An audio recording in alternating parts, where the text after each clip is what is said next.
السلام علیکم ملګرو، امید لرم چې ښه به یې. شاهنواز یم د شاهنواز رباب افیشل نه. یو ملګري کومنټس کړی و، جنید خان. اول خو معذرت کوم، د هغه ویډیو لیټ شوله.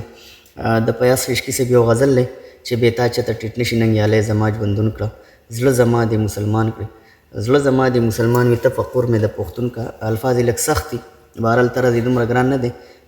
زه په دې په هغې نه یم، هغې سره سره لږ ډېر جوړ توړ کې دی، یو څو ټکه وړاندې وروستو نو کوشش کوم اول تیز موشن کې بیا سلو موشن کې. امید لرم چې ستاسو به خوښ شي.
خپنه شي زر زر ځکه کوم چې ویډیو ډېره زیاته بیا اکثر اوږده شي، نو لږه مسلې ښې جوړې کوم، ایډیټینګ کوم، نو معذرت کوم.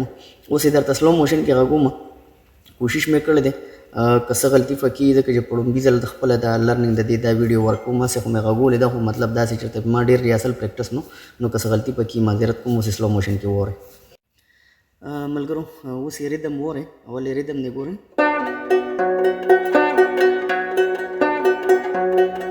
بیا کټم، بیا دې دی نه شروعات دی.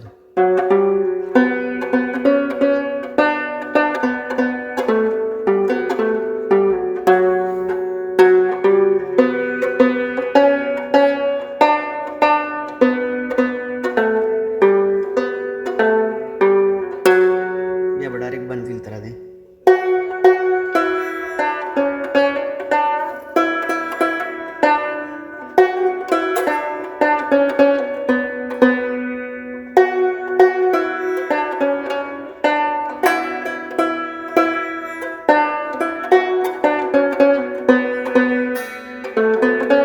بیا بل کټ دی.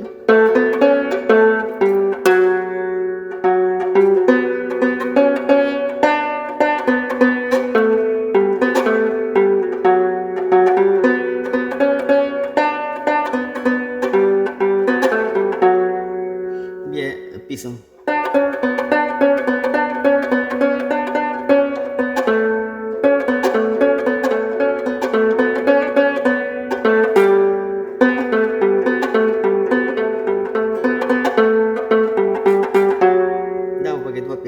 صحیح شو.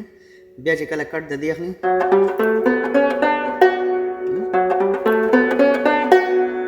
بیا انترا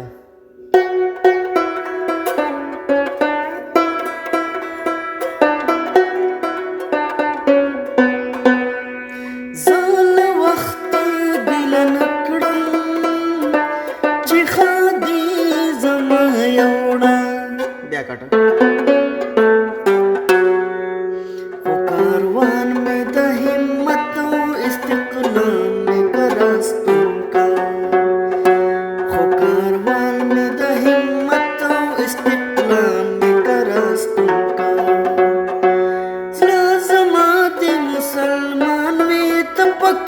مې د پښتون کړه